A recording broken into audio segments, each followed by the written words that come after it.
Ne rien vouloir t'offre tout. Cette phrase met en relief un profond détachement qui procure un immense contentement. L'idée qui se cache derrière ce dicton est que le lâcher-prise de tes désirs d'accomplissement et de tes attachements matériels t'offre épanouissement et paix. En d'autres termes, si tu renonces à vouloir et à avoir besoin de, tu te libères de l'insatisfaction, de l'anxiété et de la souffrance de ne pas obtenir ce que tu veux. Cette souffrance te permet de vivre plus pleinement et d'apprécier simplement le moment présent. En fait, on se suffit à soi-même. Et le vrai bonheur vient de l'intérieur de soi-même, de ta propre perception du monde et des choses et pas de tes possessions ni de tes accomplissements. As-tu remarqué que des fois tu obtiens pas ce que tu veux, peu importe les efforts que tu fais? Et tu comprends pas pourquoi. Tu as probablement l'impression dans ces moments-là que la vie est contre toi. Une des premières choses qu'il faut que tu apprennes quand tu te trouves dans ce type de situation, c'est le détachement, laisser aller les choses. Commence par arrêter de vouloir tout contrôler, que ce soit des situations ou des personnes. Parce que de toute façon, c'est un leurre. Tu ne pourras jamais vraiment contrôler les facteurs extérieurs à toi-même. Si on considère maintenant plus particulièrement l'attachement, imagine que tu t'attaches très fort à quelque chose. Qu'est-ce que ça signifie pour toi?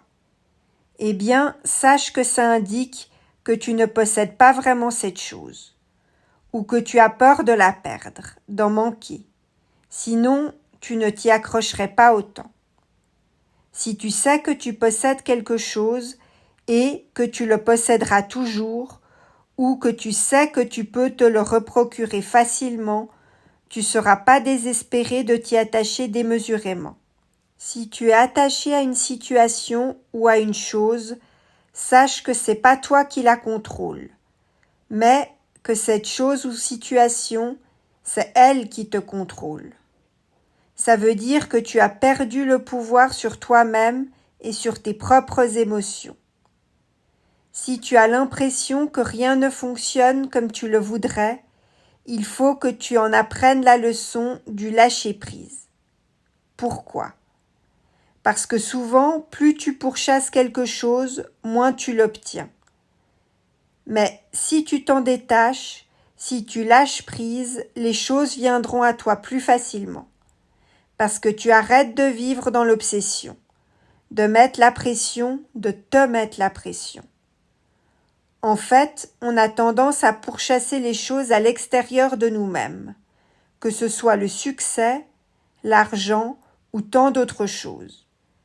Mais en fait, ces choses ne peuvent venir que de notre propre intérieur. Garde à l'esprit que tu es le créateur de ta vie. Au lieu de te focaliser sur ce que tu n'as pas dans ta vie, focalise-toi sur ce que tu as et ce que tu peux bâtir, créer. Vouloir passivement, courir après les choses extérieures passivement, ne te mènera à rien. Réfléchis à ce que tu as dans ta vie, à ce qui fonctionne dans ta vie, plutôt que de voir ce qui ne fonctionne pas dans ta vie. Tu t'apercevras en y regardant de plus près qu'il y a sûrement beaucoup de choses qui ont jusque-là bien fonctionné dans ta vie, et il n'y a donc pas de raison que ça ne continue pas ainsi. Si ce n'est pas déjà le cas, commence à voir ta vie comme un privilège, au lieu de voir la vie comme une perpétuelle menace. C'est comme ça que ta vie deviendra un privilège. Sache aussi que si on essaye de retenir quelque chose qui n'est plus destiné à être là, on va le perdre de toute manière tôt ou tard. Donc il vaut mieux apprendre à lâcher prise, parce qu'en retenant quelque chose trop fort, on finit par le détruire. Et rien dans la vie n'est pour toujours. Même l'être humain n'est pas éternel. Mais nous, En tant qu'être humain, on a tendance à vouloir forcer les choses. Pour t'aider à te détacher plus facilement, cherche à comprendre pourquoi tu es particulièrement attaché à certaines choses. Quelle peur ça cache ou quelle sécurité ça te procure. Cherche des solutions à ce qui est derrière cet attachement, et ça te permettra de te détacher de ces choses. Être détaché te rendra plus attractif aux yeux des autres, parce que les autres te verront comme quelqu'un qui s'aime et qui se respecte. Choisis donc de te détacher et de vivre en accord avec qui tu es vraiment à l'intérieur de toi. Malheureusement, il est impossible d'être 100% détaché de tout 100% du temps. Mais ce que tu peux faire, c'est chercher à créer des attachements positifs plutôt que des attachements négatifs. Les attachements positifs se distinguent des attachements négatifs par leur impact sur notre bien-être et notre développement personnel. Ils favorisent le bien-être. Ils sont bénéfiques en cela qu'ils donnent du sens à la vie, sans pour autant devenir une source de dépendance ou de souffrance. Par exemple, les relations saines qui apportent un échange et un soutien mutuel, sans attente excessive, sont un exemple d'attachement positif.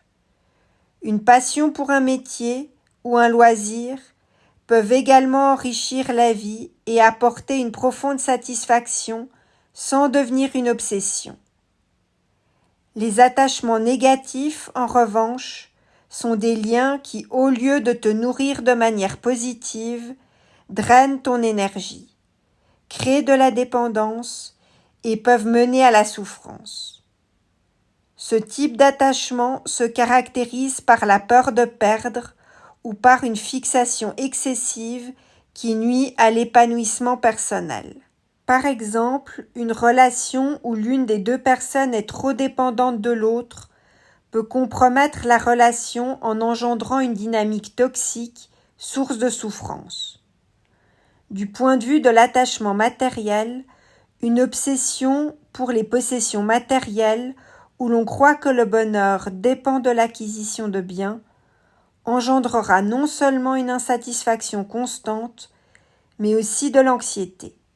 En résumé, si les attachements positifs enrichissent la vie, les attachements négatifs nuisent à la capacité de mener une vie épanouie. Le défi que je vous lance donc en cette fin de podcast est de développer les premiers, tout en apprenant à reconnaître et à lâcher les seconds.